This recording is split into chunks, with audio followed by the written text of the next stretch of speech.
Utopia with Kia Ngube on TransAfricaRadio.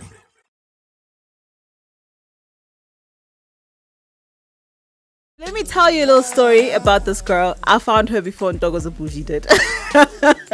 What happened is that I found her and I was just like, did all the necessary research, but I wasn't too sure about her because I was like, but you have this, you don't really mention your Senegalese ancestry all that much. But hey, I was proven wrong. She goes with the name of Mabel. That's her with Finders Keepers on the remix with Koja Funds and Burner Boy as well. And before that, we had Nonso Amadi with a 2-night. In the building right now, we have Owakhe Mzileni. We're talking dating etiquette. We've gone through guideline 1, guideline 2, 3. Now, what is guideline number 4? Number 4 is know his love language. Okay. And speak it or demonstrate it. Right. Okay. And vice versa. Know her love language and speak it or demonstrate it. So there are 5 love languages. The first, but it's in no particular order, is touch. Okay. Touch doesn't mean intimacy. It literally means, touching. So the simplest, some people's love language is touch. So they might enjoy holding hands, being hugged, stroked, rubbed across the back, and that's sort of the way, skin to skin affection. So for instance, to the opposite of that would be mhlambe to push them or to hold them roughly, or ukubashaya. You understand what I mean? Because now, if that is their love languages, then that is the language in which they communicate love or receive love. And you do the complete opposite. You are basically saying, I hate you, without even opening your mouth. So just be aware, pick up little things like, okay, you know what? And the easiest way to pick up somebody's love language is just notice how they demonstrate. So, because you will demonstrate love using your own love language. Yes, it's the most natural thing. So that's the first one. And then the second one is words of affirmation. Words of affirmation. So like, baby, I love you. So a little bit more intricate than that. So for instance, it's not flattery. Okay. Because a person could think, if I, say you pretty dress or something, or nice shoes. No. So for instance, if you affirm maybe a character trait or a good deed or something, like for instance, if you can say, so if Kia's love language is words of affirmation, and I say, I love the way that you were so articulate with that subject during our show today. Yes, that would mean so much more to you if that is your love language than if I said, you're a really cool DJ. I mean, what does that mean? Yes. So it's to be genuinely affirmative with your words, linked to either a character trait that the individual has, or an action or a deed that they've done. It could be an achievement. So, and also place it at the right time. So not just like randomly, as though like, now you've been thinking, okay, let me just quickly collect affirmations and then regurgitate them. No, they receive it far better when it is genuinely expressed at the right time. At the right time. Okay. Which is usually immediately. Don't hold back. We do that, or sometimes we'll think something nice about a person. And then, but we don't say it. So the opposite of that would be then with your words to say something really mean or really, really nasty, something that would hurt their feelings. Those words would be worse than slapping him or her across the face. Do you understand? Because that is how they communicate love. So that was the second one. The third one is acts. So deeds. So for instance,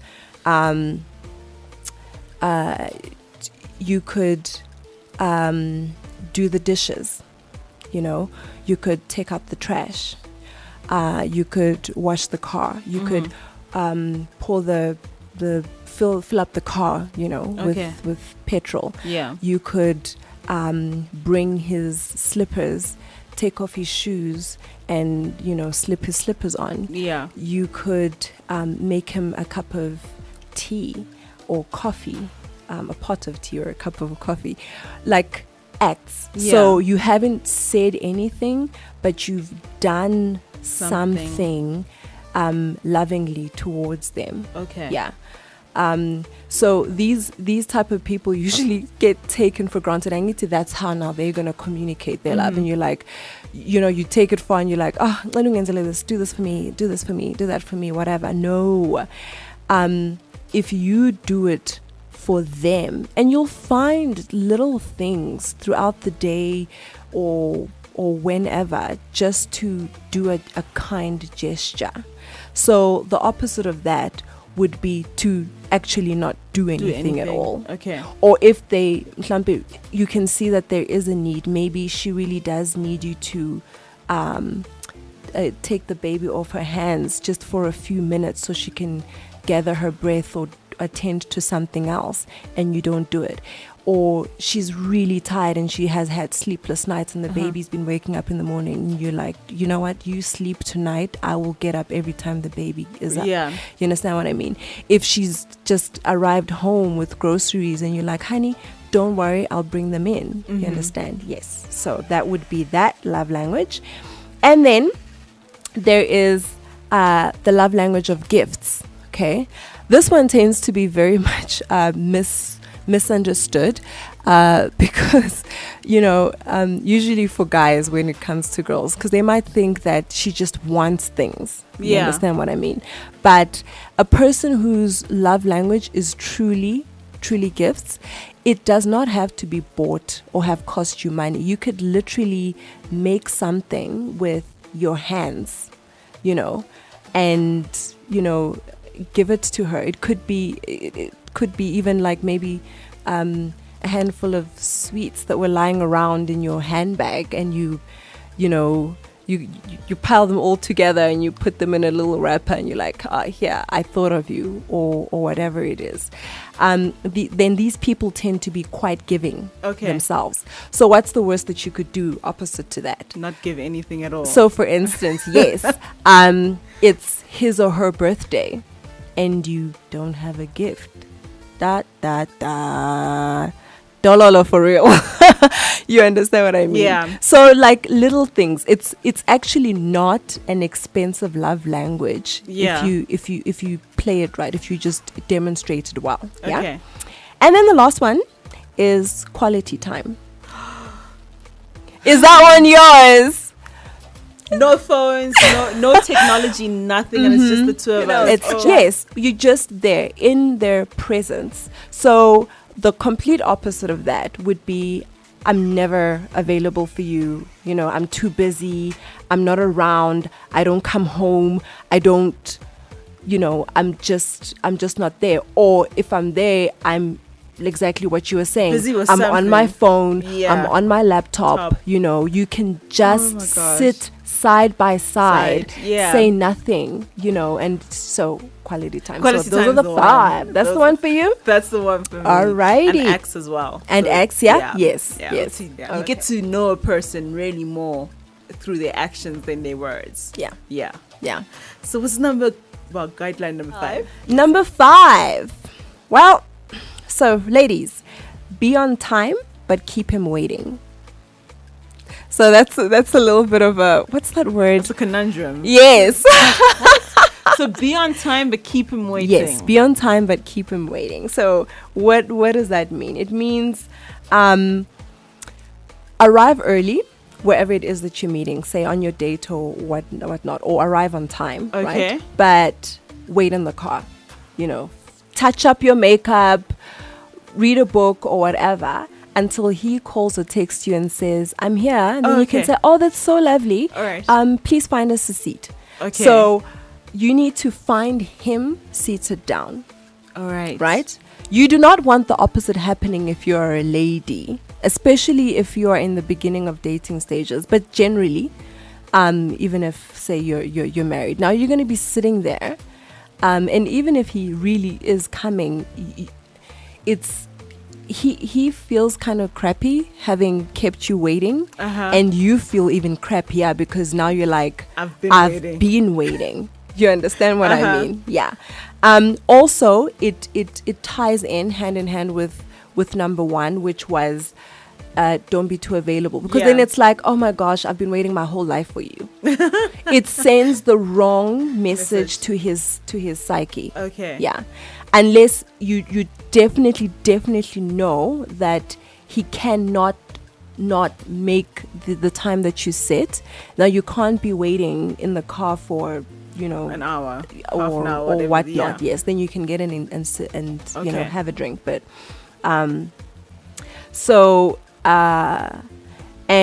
might I just add with that one, don't fetch a man, like pick him up.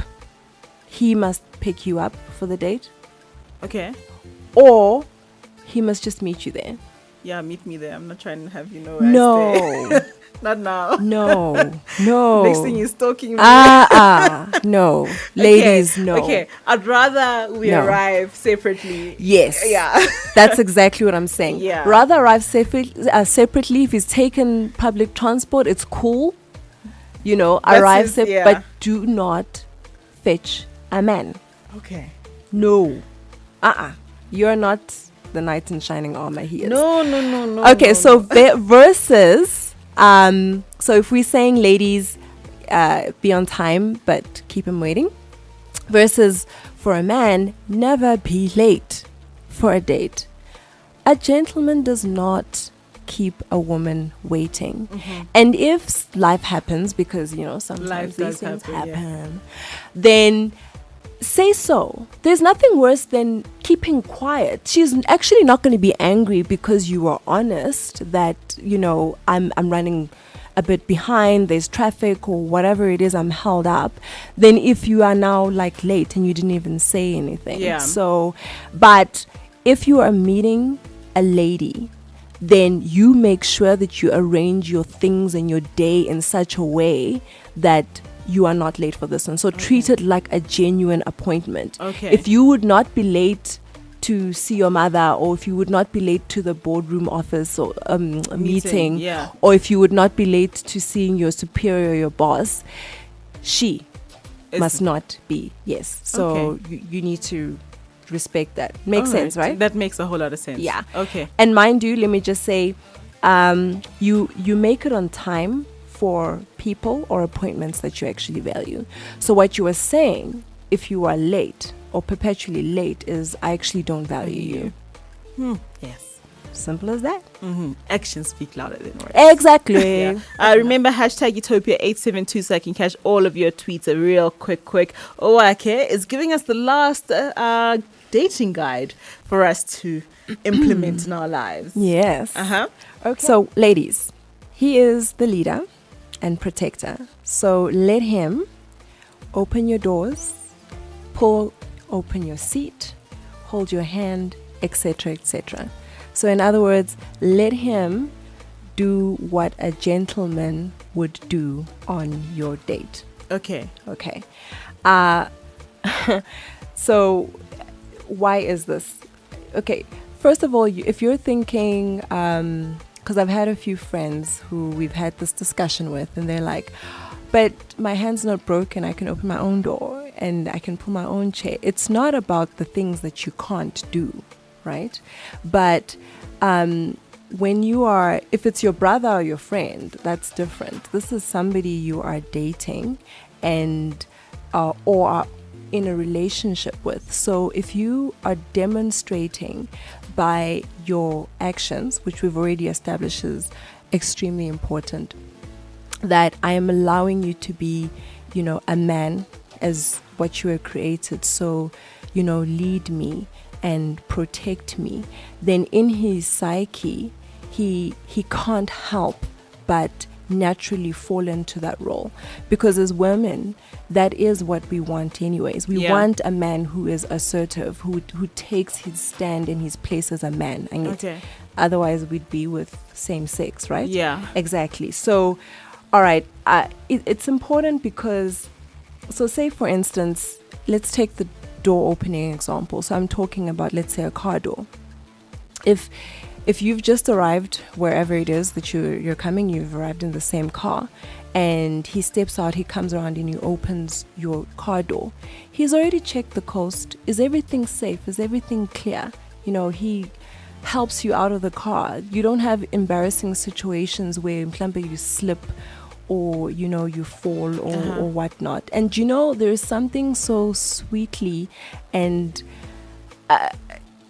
so romantic about a man who will do the manly gestures, or pulling your seat for you before you sit down. It's what he's doing is he's actually checking, is it safe to sit here? Sometimes seats are malfunctioned or whatever. He can catch you if you fall. We want that. Don't be deceived, or holding your hand. It's a balance thing. It looks romantic. When you see people holding, you're like, oh, that's so sweet, they're holding hands. But what you're doing is you're balancing because you're wearing these heels and you're trying to not miss a step. You understand what I mean? And if you do slip, because it does happen, he can readily catch you. Unlike Mklampe, now you were like walking, and then you slip. Now he's not fast enough to catch you and you're like, you moomish. Why didn't you, why didn't you, so... Yeah. These little things has got nothing to do with, disempowering you. You are actually empowering yourself because you are allowing yourself to be treated well. Mm-hmm. And you are allowing him to feel and be a man by treating you well, right? Okay. So versus what? Versus, so for gentlemen, a gentleman serves by leading the way. Yeah? So... you're giving her guidance, and that, according to male studies, brings out his masculinity so ferociously that it's like the instincts kick in. He can't help but want to be your protector and your provider. He can't do that in the way that they did back then when they were fighting off things with spears. So in this day and age, it's the little things. Yes, like serving you. And, serving is actually not a bad thing. You do serve your woman when you take care of her, when you do the little things. So embrace it. So,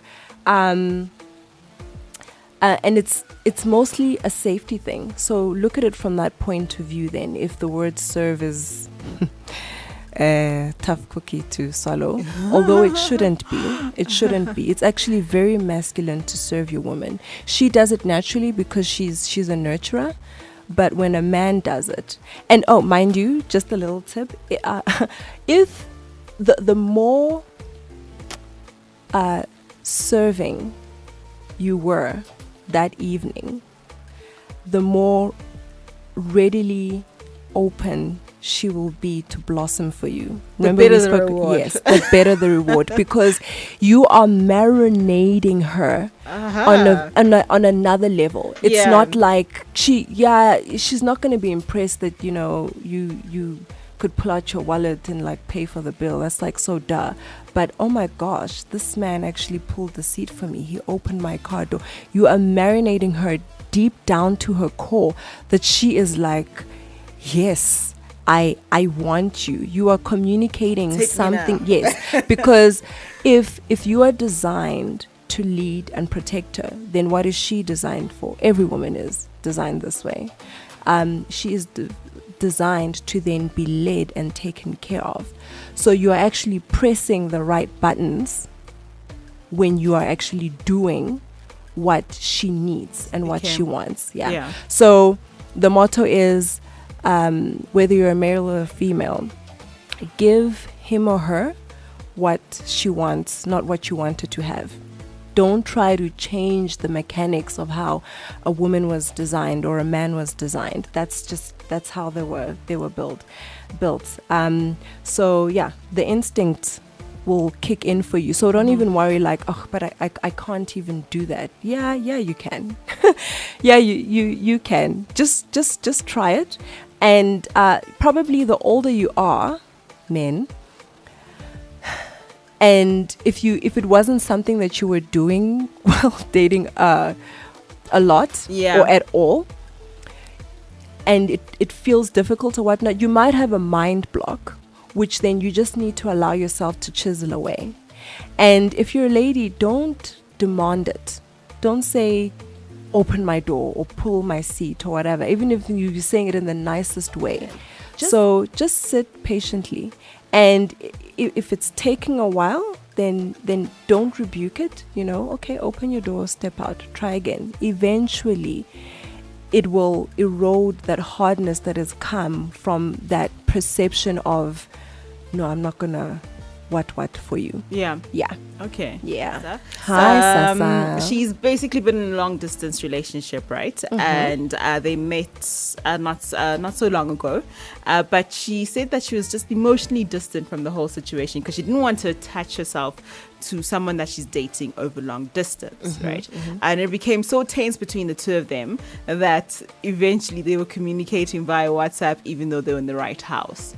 And she feels like, she said that she didn't engage in anything sexual. Yeah. So she feels like that he was disappointed in the fact that he came all this way and got nothing sexual in return. Yeah. So she wants to know, was she wrong for not putting out? Yeah. Okay. No, she was not wrong in not putting out the sex. Because if she does not want to have sex, she doesn't have to have sex. You don't have to have sex if you don't want to have sex, right? Okay. On the other hand, he is a man.